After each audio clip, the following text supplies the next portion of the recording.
a fucktard, aren't you, Kent? You're a fucktard, aren't you, Kent? You're a fucktard, aren't you, Kent? You're a fucktard, aren't you, Kent?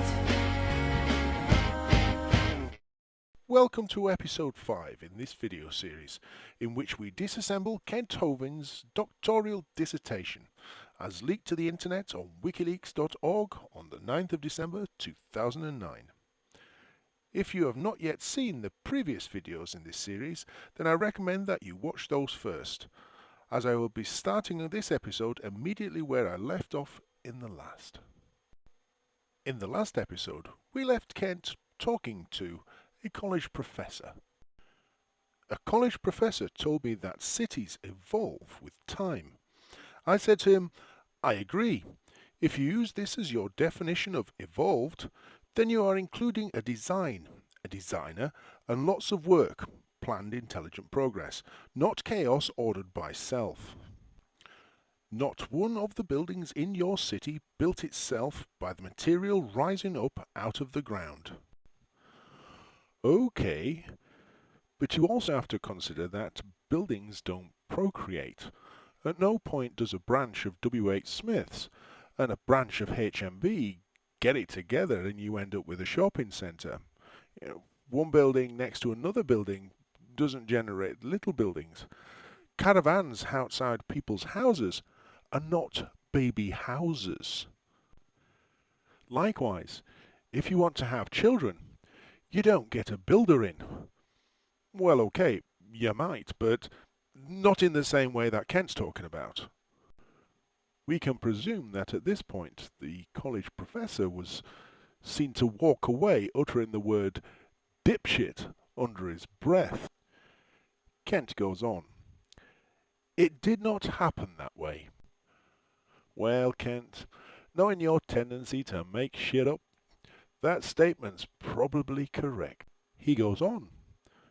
It does not ever happen that way. Well, I'm sure it doesn't. I presume now most college professors run a mile when they see you coming. It will never happen that way. It requires intelligence and a designer. What does, Kent? You don't actually say. What is it? Anyhow. Now we move on to Kent's definition of evolution. When I speak of evolution, I am not referring to small, minor changes that naturally occur as animals have to make some adjustments to their environments. Well, Kent, as what you've just described is, in a nutshell, what evolution is, we have to ask, what are you referring to? Cake decorating? Oh! Next sentence, he gives an example. For instance, if we released hundreds of rabbits in an area with cold winters, only the animals with the heavier fur would survive. So within a few years, the population would have a little heavier fur than the earlier populations. Yes, Kent, that's called natural selection. These small minor population shifts brought about by environment are referred to as microevolution. No, Kent, that's what's referred to as Darwinian evolution by natural selection. You see, Kent, what you lack is the imagination to project that forward. If such minor changes can occur after so few generations, then imagine what changes could occur after several hundred or several thousand generations. There is no such thing as micro and macro evolution. They're both evolution. They work using exactly the same principles, using exactly the same method. But he goes on. There has been no change in the genetic material of the rabbit. Kent, I think you will find that there has. For a start, your rabbits are not all clones, and certainly after several generations, they sure as hell aren't all clones. I think you'll find that the genes that code for thicker fur within a rabbit will be more prevalent in the population. That means that your previous statement is completely and utterly wrong. But Kent goes on. There has only been a change in the ratio of the population. A ratio of what, Kent? A ratio of the number of rabbits to the number of rocks? A ratio is a ratio of something A to something B. If you don't define what the ratio of A to B is, then that sentence is simply just a waste of ink. But Kent continues, you still have the same kind of animal. Yes, Kent, you do. Over such a short period of time. But even Darwin had to admit that all of Darwin's finches were indeed finches. However, they were all different species of finches. All of these books that you so proudly say that you've read over the years, are they the reading kind with words, or are they the colouring in kind with crayons?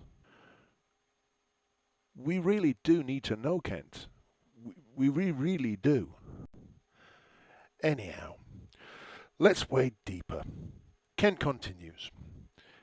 If that climate were to change back to a milder climate, the populations of animals would change back to having lighter fur. Well, not necessarily. They would only go back to having lighter fur if having lighter fur had distinct advantages to having heavier fur in those environmental conditions. Otherwise, the rabbits would remain exactly as they are.